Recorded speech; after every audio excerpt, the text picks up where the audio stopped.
The death of U.S. Supreme Court Justice Ruth Bader Ginsburg has already become a political issue. The Republican-controlled Senate is determined to move ahead with whoever Donald Trump wants in that job before the November election. RBG was only one of 4 liberals on the 9-seat bench, and if the Republicans get their vote through, the balance of power will be a huge shift towards the conservatives.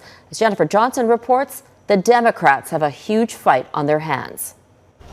Americans are gathering outside the U.S. Supreme Court, mourning the death of Justice Ruth Bader Ginsburg, a champion of women, minorities, and gender equality rights. I think that Ruth Bader Ginsburg was a hero, an icon. I think she's such a great example for women. It's like a gut punch, and I just had to come. Just being in the area, I just had to come here. I, Ruth Bader Ginsburg.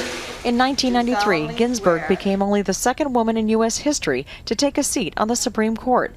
She consistently delivered progressive votes on the most divisive social issues of the day.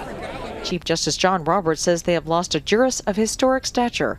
Justice Stephen Breyer called her a rock of righteousness. Even U.S. President Donald Trump, never a friend of Ginsburg's, praised her lifelong accomplishments. She led an amazing life.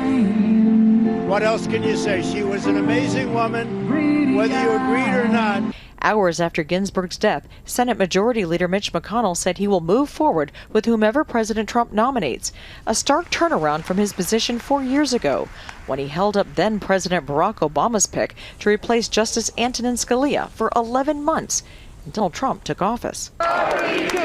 Minorities, LGBTQ people, and women's reproductive rights activists are very concerned about the future under a potentially even more conservative Supreme Court. We're screwed. 50 years of progress for women's rights is just going to be gone. President Trump has tweeted his replacement for Ginsburg will happen in a timely manner. We're just not there yet in terms of entertaining names. The president's obviously put forward 2 lists. The American people know exactly where the president stands. Democratic presidential candidate Joe Biden firing back. Voters should pick the president, and the president should pick the justice for the Senate to consider.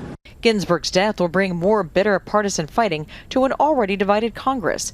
Her legacy, championing against discrimination, will long be remembered, but her death may be a catalyst for a new chapter in American political history.